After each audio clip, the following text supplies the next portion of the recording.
warna hijau. Ya, hijau ini.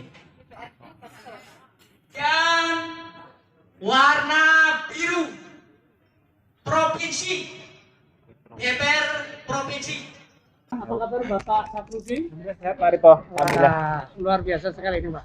Pak, saya ingin tahu sejauh mana optimisme Bapak selaku caleg dari Partai Umat untuk Dapil 13 ya, Provinsi Jawa Tengah Pak. Optimisnya sejauh mana Pak? Baik Pak Rito, langsung saja ya. Sesuatu yang kita harapkan itu tentu kita kesuksesan. Tapi sukses tanpa upaya, tanpa kerja keras, nihil. Tadi kita sampaikan, kita harus kerja keras, kerja cerdas dan ikhlas.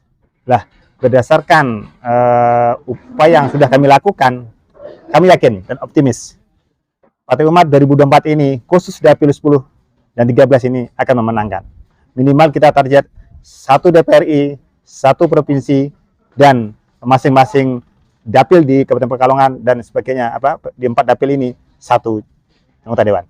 Kiat yang dilakukan Pak untuk bisa meraih kursi Pak? Kita sudah melakukan namanya turba, melakukan pendekatan dengan konstituen di 4 wilayah ini, mulai dari Pemalang, Kabupaten Pekalongan, Kota Pekalongan, bahkan Kabupaten Batang. Kita naik gunung, turun gunung, ketemu para konstituen. Alhamdulillah mereka responnya bagus dan mereka mengatakan jarang-jarang ada anggota DPR caleg ya yang mau turun ke lapangan. Sehingga kami yakin dengan kami terjun ke lapangan bersama Dr. Marus, caleg RI, kami yakin mereka akan memberikan kontribusi suara kepada kita. Sekilas untuk konstituen di Malang Pak, terhadap hadirnya Partai Umat Pak, saya melihat sambutannya. Dari awal kami melakukan konsolidasi sampai hari ini kita adakan pelatihan ya, ketemu para saksi. Ini luar biasa. Saya melihat Pemalang merupakan daerah yang paling potensi. Apalagi di sini calegnya paling banyak, 33. Sementara di Pekalongan hanya 11. Kami yakin Pemalang nanti akan menghasilkan 1 RI dan minimal 1 atau tadi kata Pak meminta di 8 akan jadi di Kabupaten Malang ini. Pak, terkait dengan capres dengan nomor urut 1 Siap. pasangan Amin Pak, seberapa dukungan yang dilakukan oleh Partai Umat di Jawa Tengah termasuk di Malang Pak? Ini menarik sekali.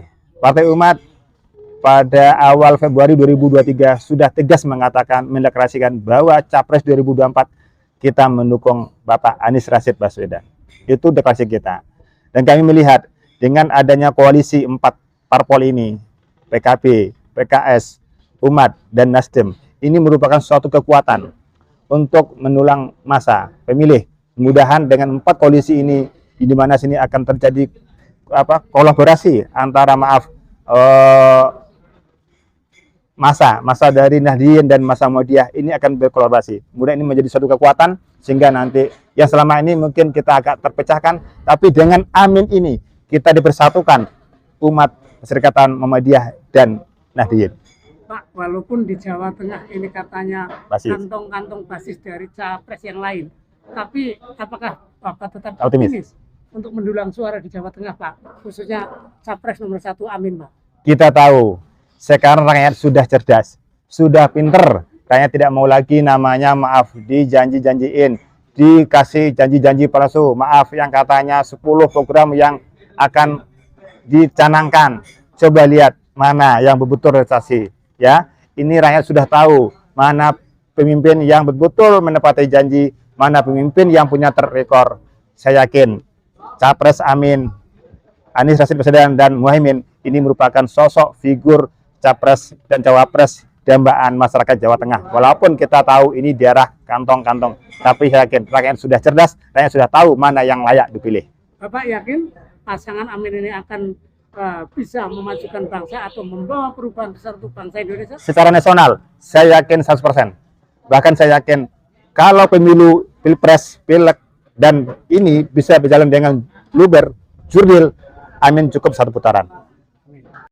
Yang saya hormati pengurus DPD Partai Umat Kabupaten Pemalang, sini lengkap juga ada Pak Agus, ada Bu Badara, Bu Umi, ya, semua saja yang ada di sini. Dan segenap caleg, caleg Partai Umat Dapil 1 dan 2 Kabupaten Malang. tentu yang saya cintai segenap para saksi dan sahabat umat sedapil 1 dan 2 bertemu. Singkat saja Bapak Ibu, mungkin kata orang tak kenal mengata sayang ya. Nama saya singkat Safruddin, belakangnya ada ST, sarjana teknik ya. Dulu kuliah Yogyakarta, tahun 98 lulus. Jadi saya sudah kiprah dunia kerja usaha 25 tahun.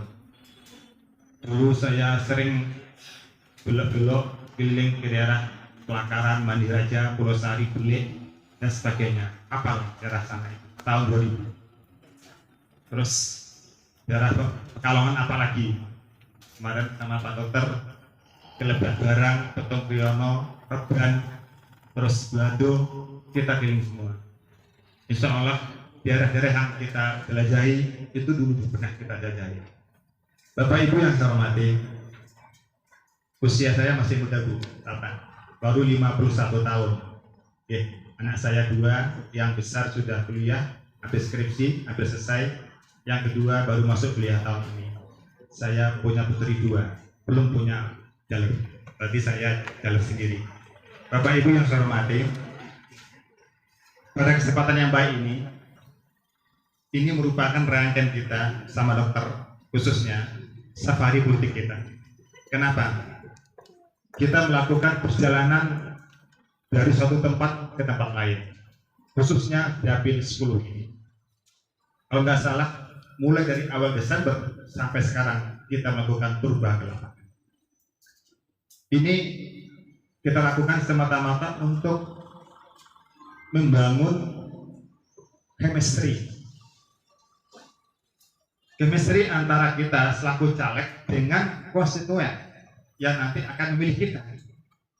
Pertanyaan saya pada panjenengan semua, bagaimana panjenengan akan memilih seorang caleg yang nantinya pada hari H, sementara panjenengan belum kenal dengan calegnya, belum tahu track recordnya, belum tahu kapabilitasnya, belum tahu kemampuannya, dan nggak pernah turun ke lapangan. Tahunya hanya di gambar ataupun di baliho yang ada di jalan-jalan. Tapi yakinlah, saya dengan dokter dari awal kita bareng-bareng naik turun gunung kita jelajahi, itu semata-mata karena kita ingin berjuang bersama partai umat ini.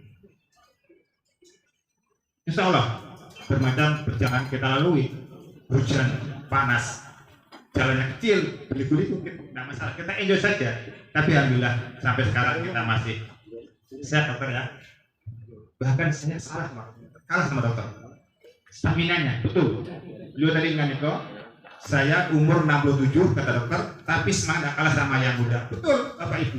Saya mengakui waktu kita pulang dari Reban,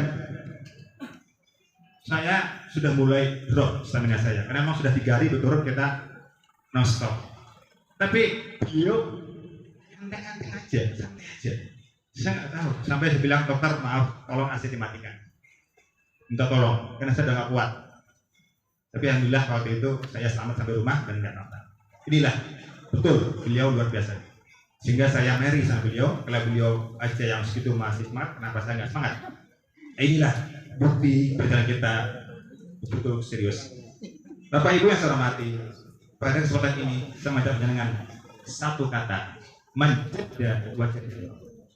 Kalau kita sungguh-sungguh, insya Allah kita akan berhasil. Bahkan tadi dokter sudah sampaikan bagaimana kita sungguh, ya, bagaimana kita menghadapi pemilu 2024 ini betul dengan yang kita harapkan. Yang budaya mindset yang selama ini ada di benak masyarakat wani piro itu harus kita tanggalkan, kita lepas dari mindset tersebut. Kenapa Bapak Ibu? Kalau proses yang dilakukan sudah cara seperti itu, apapun hasilnya, yakinlah nanti akan menghasilkan sesuatu yang tidak baik juga. Kalau bahasa Islaminya barokah, pasti nggak akan barokah. Banyak contoh kita jujur saja, bahkan nggak jauh dari sini ada, ya dong, baru jadi berapa bulan, berapa tahun kesandung. Nah ini kita hati-hati. Bapak Ibu yang saya hormati, dalam kesempatan ini saya mengajak kepada kita semua, juga pada caleg yang ada level 1 dan 2 ini, mari kita satukan tekad, ya, satukan niat kita harus kerja keras, terutama saksi-saksi. Ya, penyengat tadi sudah dijelaskan sama Pak Haji Mukmin, tugas penyengat untuk mencari konstituen. Ya, mungkin di target 20 sampai 25 orang. Lah nanti setelah itu jenengan juga nanti akan menampingi, mengawasi proses pemilihan di TPS. Dengan harapan yang penyenengan dulu catat, yang penyenengan dulu rekap itu betul-betul menghasilkan suara yang sesuai dengan yang penyenengan tulis.